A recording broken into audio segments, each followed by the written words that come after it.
सुंदर पिचई, सत्य नडेला, पराग अग्रवाल और शांतनु नारायण और ऐसे ना जाने कितने भारतीय हैं आज की बड़ी बड़ी पोस्ट पर हैं। लेकिन क्या आप जानते हैं कि भारतीय होने के अलावा इन सभी में एक बड़ी बात कॉमन है और ये किसी भी तरह इंडियन एजुकेशन सिस्टम के ट्रैक का हिस्सा नहीं रहे या फिर समय रहते उससे अलग हो गए और इन सभी काबिल लोगों ने सिर्फ इंडिया को छोड़कर बाहर जाकर अपनी एजुकेशन पूरी की, क्योंकि हमारा करंट एजुकेशन आर्किटेक्चर इन्हें बेहतर विकल्प नहीं दे पाया। अगर हम बाहर देशों की बात करें तो YouTube इंडिया में लॉन्च क्यों नहीं हुआ, फेसबुक इंडिया में लॉन्च क्यों नहीं हुआ, WhatsApp, Instagram, Twitter, LinkedIn, Tesla, Amazon, Google, ये सभी बड़ी बड़ी कंपनियां इंडिया में लॉन्च क्यों नहीं हुई। सोचा कभी?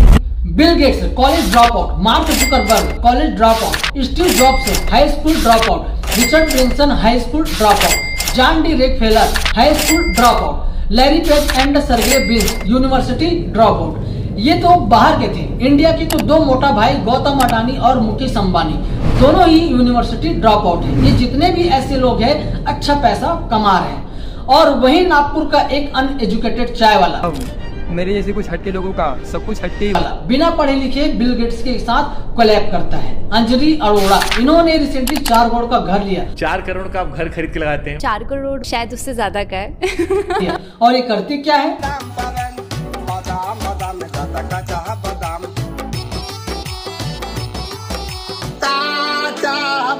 दिल्ली की वड़ा पाव गढ़ चंद्रिका दीक्षित और इन्होंने 1 साल के अंदर इतना पैसा बना लिया। या भी पुनीत सुपरस्टार, अरविंद मेरा साथी और उनकी जैसे और भी इन्फ्लुएंसर। आप भले ही उन्हें पसंद करें या ना करें, ये सभी इस पूरे एजुकेशन सिस्टम के मुंह पर एक जोरदार तमाचा है। वो इस एजुकेशन ट्रैप में कभी फंसे ही नहीं। ये सब इस सिस्टम से निकले हुए वो रोबोट नहीं है जो किसी का थोपा हुआ ऑर्डर फॉलो करते हैं। वो अपनी मर्जी पर काम कर रहे हैं, अच्छा पैसा कमा रहे हैं और उनके पास अपना एक क्रिएटिव फ्रीडम है। अब सोचो इंडिया में ऐसे कितने एजुकेटेड लोग हैं जो आज भी सिर्फ और सिर्फ धक्का ही खा रहे हैं, ट्रेन या फिर बसों में। वाह भैया वाह, देख रहे हैं। और तुम पढ़ाई कर रहे हो, रोज जॉब पर जा रहे हो, अपने आप को बहुत एजुकेटेड कर रहे हो नौकरी पाने के लिए। उस नौकरी की सैलरी है 10 से 12 हजार या फिर 15 से 20 हजार। असल में ये गलती हमारी नहीं है, इस एजुकेशन सिस्टम में है। जरा इसे देखो, 2018 उत्तर प्रदेश में सरकारी प्यून की नौकरियां निकाली गई थी। प्यून की नौकरी के लिए 93,000 लोगों ने अप्लाई किया। उसमें से 3700 लोग PhD होल्डर थे जो कि प्यून की नौकरी के लिए अप्लाई किए थे। गैस करो इस प्यून की नौकरी की एलिजिबिलिटी क्राइटेरिया क्या होगा? सिर्फ कक्षा 5वीं पास। 3700 PhD होल्डर ये जॉब करने के लिए राजी था क्योंकि उनके पास काम नहीं है, नौकरी नहीं है।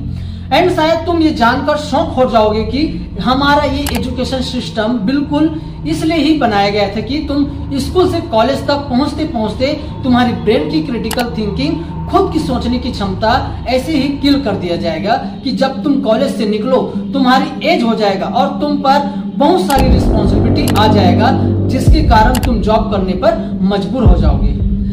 स्कूल कॉलेज से निकलो, जॉब करो, ऑर्डर फॉलो करो, 40 से 50 साल तक काम करो, फिर अंत में मर जाओ। एक ऐसा एजुकेशन सिस्टम जो तुम्हें और हमें सिर्फ रटना सिखाता है, अपने दिमाग को इस्तेमाल करना नहीं सिखाता, अपने सपनों पर काम करना नहीं सिखाता है, खुद को सेल्फ इंडिपेंडेंट बनाना नहीं सिखाता है। जिसकी वजह से अगर तुम सही बात पकड़कर पढ़ाई करते रहो तो तुम एंड में जाके या तो एक एवरेज जॉब कर रहे होंगे या फिर बेरोजगार। उत्तर प्रदेश भारत का सबसे बड़ा बेरोजगार युवाओं का राज्य बन चुका है। हर 100 में 4 बच्चे आपको ऐसे मिल जाएंगे जो गलत कदम से सुसाइड कर लेते हैं। और मैं ऐसा क्यों कह रहा हूँ आप जरा सोचना।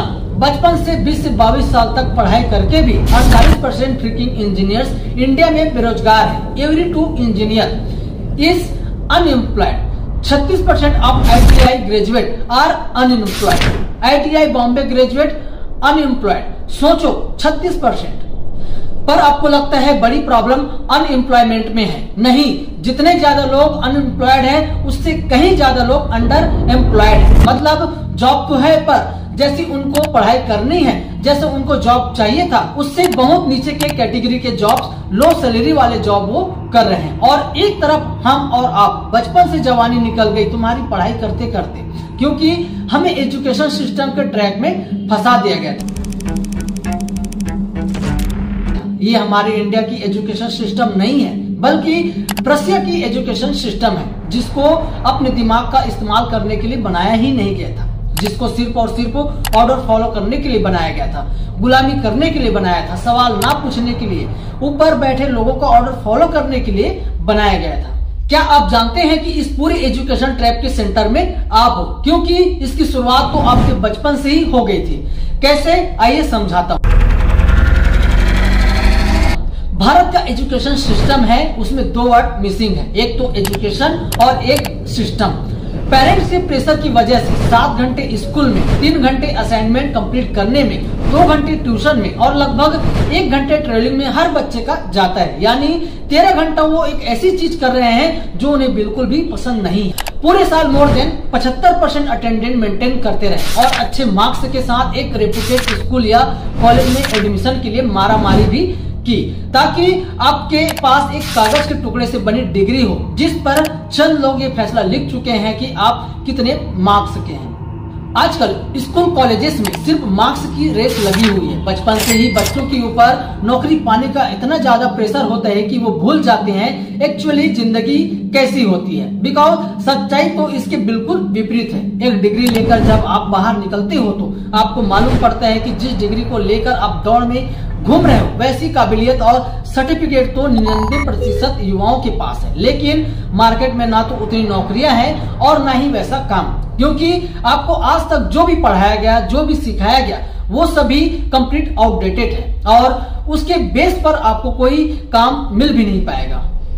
और फिर आपके साथ वह होता है जो आज ज्यादातर युवाओं के साथ हो रहे हैं। सपने देखते थे सर कि मैं एक दिन पदाधिकारी बनूंगा, समय पर एडवर्टाइजमेंट आएगी, समय पर वैकेंसी क्लियर होगी, हम भी नौकरी में आएंगे। लेकिन हमने क्या किया सर, डिग्री लेते गया, 1 by 1 डिग्री लेते गया और मैंने अलग अलग डिग्री लिया।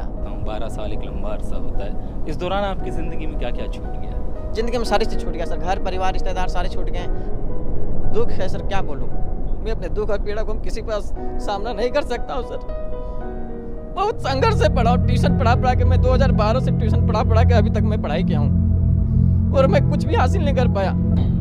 आप अपने घर वालों और समाज के प्रेशर में आकर अपने सेल्फ स्टीम को लॉ कर लेते हैं और सेल्फ डाउट से घिरे आप हमेशा यही सोचते हो कि शायद आपकी किस्मत ही खराब है, क्योंकि मेहनत में तो आपने कोई कसर नहीं छोड़ी, क्योंकि शायद सच कुछ और है दोस्तों, क्योंकि आपको अब तक यह पता नहीं है कि यह पूरा सिस्टम आपको इसी तरह फेल होने, मजबूर, लाचार और गरीब बने रहने के लिए ही डिजाइन किया गया था।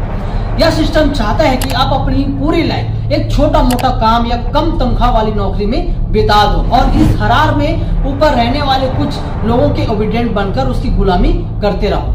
दरअसल इस सब की शुरुआत हुई थी लेट 1800 में, जब पूरे यूनिवर्सल एजुकेशन सिस्टम को डिजाइन किया गया था और इसे नाम दिया गया था दी पर्शिया एजुकेशन सिस्टम, जिसे कुछ सुपीरियर लोगों ने पर्शिया आर्मी को नेपोलियन की आर्मी से हारने के बाद अपने सोल्जर्स के लिए बिल्ड किया था। एक ऐसी फौज जो एक माइंड से ओबीडिएंट सोल्जर की तरह बिहेव करे और किसी भी सूरत में सिर्फ और सिर्फ अपने सुपीरियर के ऑर्डर को फॉलो करे। और बस आगे चलकर यही सिस्टम हमारे एजुकेशन आर्किटेक्चर का हिस्सा बन गया, जहां एक तरफ थी फ्रांस के नेपोलियन की आर्मी और एक तरफ था पर्शिया की फ्रेडरिक विलियम III की आर्मी। दोनों के बीच घमासान लड़ाई चलने लगता है और इस वार में नेपोलियन विजेता बनता है, फ्रेडरिक विलियम III हार जाता है, पर्शिया हार जाता है। रीजन क्या था? एक तरफ जहां नेपोलियन की आर्मी अपने लीडर्स की प्रॉपर इंस्ट्रक्शन और ऑर्डर फॉलो कर रहे थे, तो दूसरी तरफ पर्शिया की आर्मी अपने लीडर्स की ऑर्डर फॉलो नहीं कर रहे थे। वो सिर्फ अपने हिसाब से लड़ रहे थे, जिसकी वजह से इस वार में पर्शिया हार गया। ठीक यहाँ से सारा खेल शुरू होता है। पर्शियन लीडर्स फिर बहुत सोच में आकर एक सिस्टम बनाते हैं, 18 ईयर कंपल्सरी एजुकेशन। इसमें अपने राज्य के पूरे पॉपुलेशन के बच्चों को एक ट्रेन सोल्जर बनाया जाएगा, जो सिर्फ ऑर्डर फॉलो करेंगे। उनको 6 से 14 साल तक एक ट्रेनिंग दिया जाएगा, रीडिंग राइटिंग सिखाया जाएगा। लेकिन मेन मोटिव यह था कि उनको एक ट्रेंड सोल्जर बनाया जाएगा जो सिर्फ ऑर्डर फॉलो कर सके। उनके पूरे पॉपुलेशन के बच्चों को आने वाले समय में डिसिप्लिन, ब्रेनलेस, ओबीडियंट, आज्ञा का पालन करेगा, सिर्फ लीडर्स की बात माने, जो लीडर्स की सम्मान करे, ब्लंटली ऑर्डर फॉलो करने वाले एक स्लेव मेंटेलिटी वाले सोल्जर बनाए जाएंगे। जहां 7-8 साल का बच्चा 14-15 साल की उम्र तक ऐसे सिस्टम को सीखे जिसमें वह बिना कोई सवाल की सिर्फ वही टास्क परफॉर्म करता है जो उससे कही जाती है, और यह सिस्टम जिंदगी भर के लिए उस छोटे बच्चे के दिमाग में इस कदर फिट हो जाता है कि वह अपनी बची कुछ लाइफ का हर एक डिसीजन उसी आधार पर लेता है।